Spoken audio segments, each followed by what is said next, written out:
ছিল ছায়ানীর নামে 3 রুমের একটা বাসা। আমার রুমে 3 জন হিন্দি ভাষী লোক প্রবেশ করে। 9 থেকে 12 জন লোক আমার রুমে প্রবেশ করেছিল, আমাকে রুম থেকে বের করে নিয়ে গিয়েছিল। বের করে নেওয়ার পর আমি খেয়াল করেছি 3 জন লোক হিন্দি ভাষায় কথা বলছিল। আর পিলখানাতে 3 বছরের মতো আমার হাজবেন্ড, বিডিআর এ 3 বছর আমার হাজবেন্ড পোস্টিং ছিল। আমি কোনোদিন কোনো সৈনিকের মুখে হিন্দিতে কথা শুনিনি, কিন্তু এখানে বলা হয় তারা হিন্দি ভাষায় কথা বলছিল। আর আমার কোল থেকে আমার বাচ্চাদের কেড়ে নেয়। কেড়ে নেওয়ার পর তাদের ড্রেস খুলে চেক করে তারা ছেলে নাকি মেয়ে। তারা তখন 2.5 বছর আর 9.5 মাস বয়সী ছিল। চেক করে তাদেরকে বলে যে পাকিস্তানি বাচ্চা একটাকেও বাঁচিয়ে রাখবো না। বিডিআর সদস্য কি কখনো বলবে পাকিস্তানি বাচ্চা একটা বাঁচিয়ে রাখবো না? নাকি আমার হাজবেন্ড পাকিস্তানি ছিল, আমি পাকিস্তানি ছিলাম, আমরা কি বাংলাদেশি না? আমরা বাংলাদেশে জন্ম নিয়েছি না? আমার বাবা মা, তানভীরের বাবা মা কি বাংলাদেশি না? তাহলে কেন বলা হয়েছিল যে পাকিস্তানি বাচ্চা বাঁচিয়ে রাখবো না? এই কথাগুলো কার সাজানো, কার কথা? এগুলা কি অন্য দেশ থেকে বলা না? যারা হিন্দি কথা বলছিল তারা কারা বলছিল? এই কথাগুলো আমি 3 মার্চ 2009 সালে তারেক সিদ্দিকীর মিসেস শাহিন সিদ্দিকীকে বলেছিলাম। ওনাকে বলার পর উনি তখন আমাকে বলেছে এই কথা কোনোভাবে কোনো মিডিয়া কোনো জায়গায় বলা যাবে না। আমি কখনোই থামিনি, আমি বলেছি, আমি মিডিয়াতে বলেছি, সেই কথাগুলো কখনো প্রকাশ করতে দেওয়া হয়নি। আমি আবুল কাহার আপনদের কাছে স্টেটমেন্ট দিয়েছি, এই কথাগুলোর উপরে আমি কখনো সাইন করতে চেয়েছি, সাইনের কাগজগুলো জমা নেওয়া হয়নি।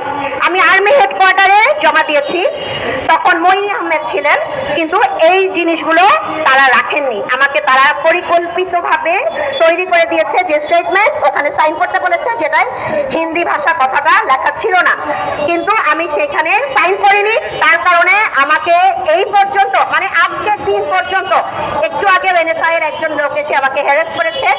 এই ঘটনাগুলো আমার সাথে রিপিটেডলি হয়ে যাচ্ছে।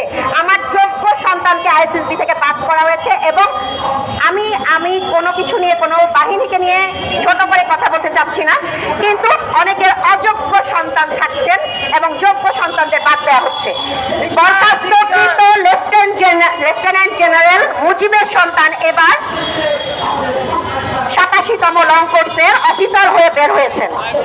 সে যে খুনি একজনকে বরখাস্ত করা হয়েছে, সে তো পালিয়ে গেছে। তার ছেলে কি এখন আর্মি অফিসার হইতে পারে? আমাদের এত কমিটমেন্ট দেওয়া হয়েছে, আমি সেগুলোতে আসবো না, কিন্তু আমার সন্তান ক্যাডেট কলেজ থেকে পাশ করার পর সে কি আইএসএসবি থেকে বাদ করার মতো সন্তান হইতে পারে? তাকে প্রথম দিন অনেক অপমান করা হয়েছে, আমি সেখানে গেলাম না। আমি শুধু এতটা বলতে চাই, আমার সন্তানকে কেন বাদ করা হয়েছে? কারণ আমি হিন্দি ভাষা এখনো শুনতে পাই। আমি সেপ্টেম্বরে শুনেছি, আমি অক্টোবর মাসে শুনেছি।